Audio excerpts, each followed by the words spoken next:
The latest film from Steven Spielberg is a remake of one of the most iconic movie musicals of all time. This is Intercut's after credits review, meaning it's best watched after you've seen the credits of the movie, as we might get into some spoilers, but one of the most famous stories of all time, based on Romeo and Juliet. Not sure there's a whole lot we can spoil here. Let's start it a little bit generally. What did you think of West Side Story? I think when it comes to a lot of the musicals that people have been like very, hyped on, like you said, when it comes to remakes, you're going to have something, as Spielberg said, that it's not just going to be remade once. It's going to be remade in another 60 years. It's going to be remade 60 years after that. And like you said, it is a Romeo and Juliet movie, or Romeo and Juliet story. That became a play. That then became a whole movie. That became one of the most iconic things. And I know for him in general, Spielberg was very inspired to do this because his parents gave it to him. I know it's a whole dedication to his father and why he took it so personally. This being his first musical that he's ever done, which is crazy to think from the man himself. Knocked it out of the park. I am still not fully sold when it comes to the story, but that's stuff that I go back to even when it comes to the play, even when it comes to the original movie. I think it fixes, if that's the word that I think a lot of people are using, issues that the movie may have had, but he directly is taking a lot of inspiration from the musical. He grew up listening to the vinyls there. He liked the sequencing and the order that was there, and I loved a lot of this movie. I know one of the big factors that you have is the cinematography, and watching the movie, I'm thinking of all of the... Man, I'm thinking of all of the other movies that I want, not only a nomination, but a win, but I'm looking at this and I'm going, how did they not just steal it right in front of my eyes? I had the chance to catch this movie in Dolby. Even if you're not a fan of the older movie, it may have aged a little bit for some. There are definitely elements, like we said that they fixed, that have aged for sure. Yeah. But if you're going to watch the movie, give this a watch in a Dolby theater. Not only for the crispness of the shots and just the fluidity of it, but for the music. Right before we were recording, I was humming one of the songs. You're like, why does that sound familiar? I was like, because it's West Side Story. It's damn near 70-year-old song. It's a classic. Exactly. I mean, look, one of the big concerns heading into this remake was what are they going to do with the story, which has some sort of old tropes, and it has been called racist in some fashions too.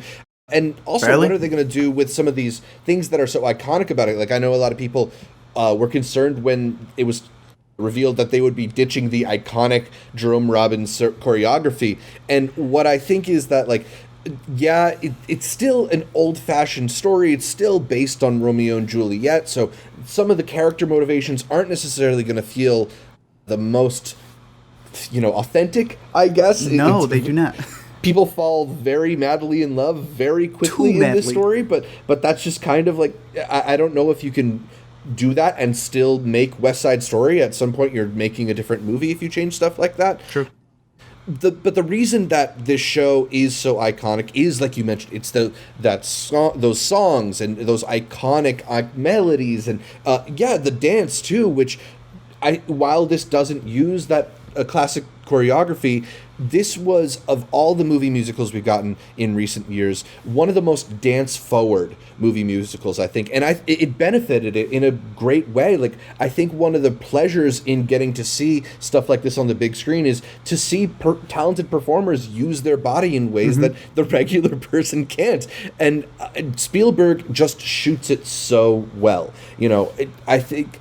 For me, I was just sitting there with a big dumb smile on my face the whole time, because shot after shot after shot, it was just these gorgeous, like, 2-for-1s that would go from a wide master shot that would, like, pull in and give you this awesome 2-shot with 2 characters just kind of perfectly layered, performers filling every available space. He just does blocking so intelligently. Like, please, Steven Chbosky and John M. Chu, like, look at this movie and see what you could have done. I went back to In the Heights, man, and I really loved In the Heights, but I was looking at it and I was just like, can I see their knees? Right. Can I see the other dancers in the back? Can I see the movement of the feet, please? Hey, now, can you place the dancer in a way that the main performer isn't blocking everything they're doing? Like, it's just so intelligently crafted in that way. There are 100 shots here that I was like, that is better than any shot in the Heights. And it's not fair too. Mind you, there's also budgets, and there's obviously the king that is Spielberg, but for sure, this, like, I could feel my audience reinvigorated. This is like everybody was looking at the screen going like, we can make movies like this. They can still make movies in this manner. And you were comparing the choreography. I don't think the choreography stands up to the one from the 60s. It's not even close, dude. Rewatching because I bought the whole... It's right there, actually. When I bought the whole Blu-ray pack, it's not even close to what they did, especially for, like, Be Cool. Nah, like, it just doesn't compare up to it. It doesn't have the same, like, soon-to-be iconic moments like that. Yeah. They weren't going to make them suffer like they did with the previous one. They were fainting when they did the choreography in that one. Yeah. But visually... But I do think that, like, it made... It all worked within these shots, right? Like, they're able to perfectly move in sync with these camera movements, and I think it's that Spielberg is so good at showcasing the movements that it matters less to me. I was just like blown away that like we're seeing good dance show like properly filmed for the first time since like I don't know, La La Land or something. I think that's probably the one that people have compared back to the most. Not Dear Evan Hansen. You wouldn't compare it? There was one number in Dear Evan Hansen that was pretty well staged, but the ending credits. Otherwise, yeah. Other than that, when you compare it to the story, I think that there is a lot of elements that they update that I thought were fantastically done. Mainly for me, that comes from Ariana DeVos. She, in my opinion, was the standout. Obviously, you have your Romeo and Juliet story, but you have these side characters, and the character of Anita has always been the big one because Rita, who also comes back in a very interesting way, taking in the form of the character of Doc. She had won the Academy Award originally for her portrayal of Anita, specifically that one scene that happens in a shop. And then Ariana's portrayal of it, not only does she does something different with it, but I don't know if you heard the behind the scenes about how she told Steven Spielberg no at the audition. He wanted her to do something in particular. He's like, I don't have the time, and if I'm going to do something for you, I have to give you my 10 out of 10. I'm not going to give you a 6 out of 10. And he practically looked at her and said, oh my God, you're literally Anita incarnate. And you see that breathe through the screen. I thought she did a fantastic job. I know she is radiant in this movie. Like whenever she's on screen, you can't help but watch her. She's got one of these like perfectly symmetrical faces that is so like perfect for the big screen too. And then she's just a great mover. You know, like she was I think in The Company for Hamilton, so she's like Broadway trained and everything. So yeah, she was a standout for me. I thought Mike Feist, who was kind of like second best, the leader of the Sharks, was it? No, the Jets. Look, it's screw the Jets every day, all day. If you're a Jet, just unsubscribe from, leave a dislike. I don't care. We can't see those anymore. I hate the Jets. If you know the story, because I think we're getting into spoilers. Yeah. The moment he went, and I went, you know what? But at least he was a real one, man. At least he stood his ground. Yeah. He killed that performance, man. He did a fantastic job. He's so... I don't know. He has this like sleek energy that's kind of very watchable on screen. I don't know. His face reminded me a little bit of John Mulaney, maybe the voice too. Stop him! I told it to Alina the moment we left. I was like, this John Mulaney guy literally talks the same way in his regular interviews. He's really good. He is fantastic. I'm very excited to see more from him. And you know, it's crazy because those characters take away so much of the energy. What did you think about Rachel Zegler? She was kind of like the big find of this movie. You know, this is kind of her big debut, and now she's going to be in Shazam 2 and Snow White and all this stuff. So blew up. Yeah. I remember finding her on YouTube because it was like a big deal to scope her out, and I know she had put her audition through there. I think she kills it when she's on YouTube. If you see her performing in her like high school musicals, it's a slaughter to everybody else who's on stage. And in the movie, there is this song that they do, because I know that it was a mixture between pre-recorded songs and then songs that they did live. And they hinted at the idea that the one between her and Ariana was done live. If you know what I'm talking about, when they're in the house. Yeah. She absolutely demolished that song. She killed it. Her acting's okay. I personally think her acting is okay. Her singing, though, is what takes her beyond, because she hit this note, in particular, at the emotional climax of that scene, and I was like, wow, yeah, this is exactly why you got the role. But I don't know if she won you over in terms of the acting. Well, I think she has this kind of precocious energy to her that's very, like, charming. You know, I thought Yeah. she was, like, very, like, sweet and fun to watch on screen. I agree with you that maybe the acting is a little bit blunt at this point. But, like, you know, it's her first major motion picture. I wouldn't be surprised if that's something that grows and evolves because, like, at least she's got this, like, incredible singing voice to fall back on, It's too. unbelievable. Yeah. So, you know, I thought she was between serviceable to, like, at moments pretty good, but definitely, you know, doesn't capture your attention the way that the other performers we talked about are. Easily. I don't know how you felt, like, the elephant in the room with this movie for a long time, like, growing on a year plus now, is obviously the Ansel thing. He's been in the news for reasons that are not great and that we don't need to get into now. And that's kind of made it that a lot of people are dreading the release of this movie, too. And rightfully so, dude. Rightfully so. When we were watching the movie, they were like prepping and they're like, oh, you know, they're fixing so many things from the 60s version. It's going to be up. And then the casting of this man and everything that happens. And the guy literally next to me, because I'm watching it at you know, the press screenings that we were both able to go to. And the people next to me were like, well, hopefully the movie's good, and I guess you can look past that. I know you really liked his performance, and I don't think it was a bad performance. I don't want to say I really liked his performance. I thought it was adequate. Like, in terms of Ansel as a screen performer, I've never really bought into his presence much. Like, I don't think he's that versatile. I thought he worked here. I'm going to give that credit to Spielberg, knowing what he's doing. You know, I think Nostradamus with what his character ends up being. There were lines that Ansel says that my whole theater was chuckling. They're like, this is ironic to a level that just, it filled the room. You could feel it. He can't pull off the sad scene at all. Thank you. You know, do you agree? My entire theater laughed in that when he put the face to a... he looks really silly in that moment. I think he maybe, like, it strained an eye muscle or something. Like, unironically, one of the best scenes in the movie. But not because it hit the emotional beat they wanted. I'm more to say, like, he didn't take me out of the movie with his performance, and, like, I think the movie itself was good enough that I was able to just kind of enjoy it. Like, you know, obviously it'd be nice if I didn't have to deal with him in that center role, but you know, I thought he was adequate in the movie. I think Whereas I've just seen some people say he's absolutely horrible. Like, maybe he has some moments, but I thought he was fine. I think unbiasedly he is not horrible in the movie, but easily if you have an issue with him, obviously he plays the main character, and you are going to cringe at the lines that they rewrote for his character in this movie. I also want to give a shout out to David Alvarez. I know he played young Billy Elliot back in the day and won a Tony. I thought he did a fantastic job in the movie as well. We had mentioned Rita; she gets some singing in here. Did you have any favorite numbers from this in terms of how they were staged or whatever? Again, Be Cool, I think, was better in the original. Mm-hmm. It is very hard to say the Life in America one.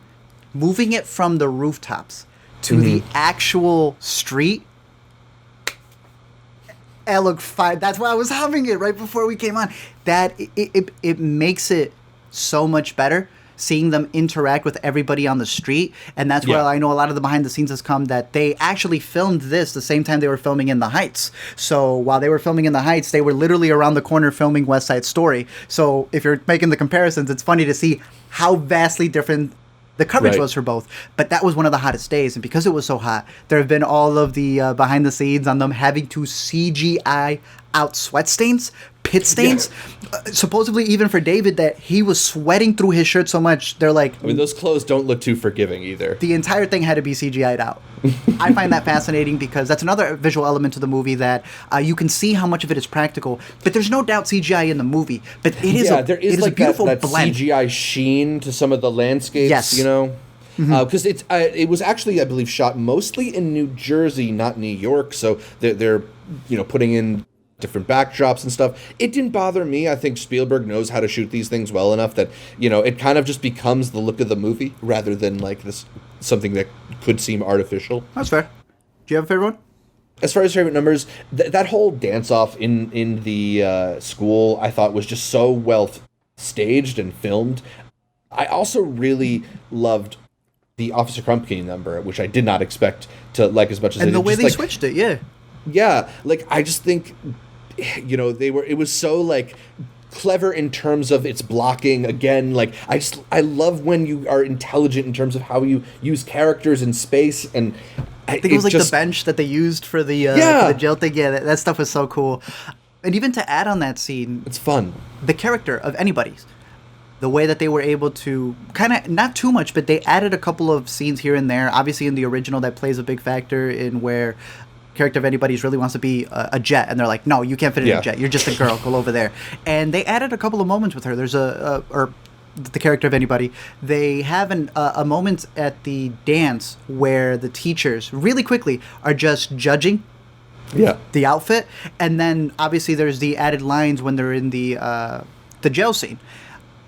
I appreciated Steven not changing the Krumke lines that are in that specific song. There are lyrics that account to, how they see why they're so psychologically disturbed, because even in the Heights, they changed some lines now that they've updated it for the movie.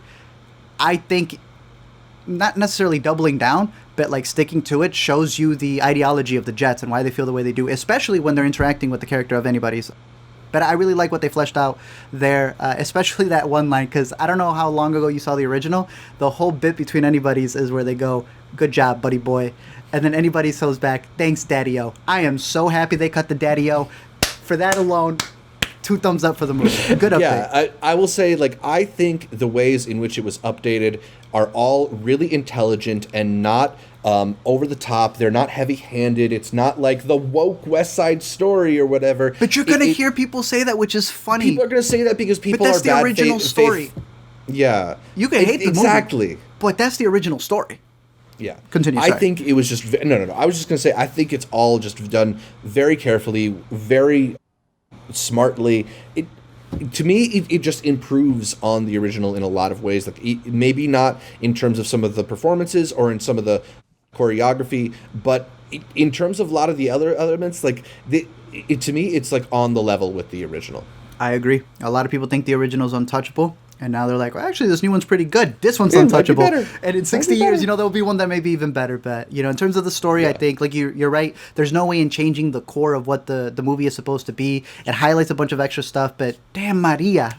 Oh, she frustrated me the entire damn movie. There were elements when I saw the original where I was just like, girl, why? And then in this one, it was like, girl, why, but in HD, in an updated 2021 version.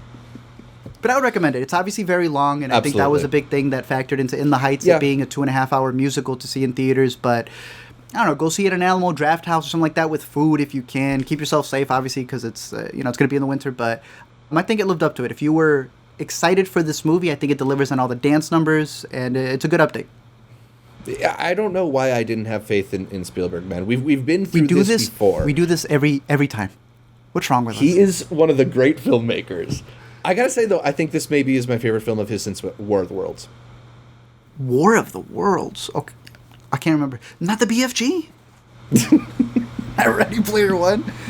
I really like The Post, but I can't say that The Post, kept me snapped. Those musical numbers in The Post didn't stick with me as much. You may be right. War of the Worlds. When was Minority Report? Was that before or after? Before, as was Catch Me If You Can. Okay. Well, I agree with you because I'm a big fan of War of the Worlds as well. But, hey, I want to see the side of Spielberg again. Even if it's a remake, definitely. It's still the creativity is oozing out of the movie. And again, it's because it's so personal to him. You could tell how much this meant to him. Yeah. Because of his parents. It's his first musical, but hopefully it's not going to be his last. Agreed.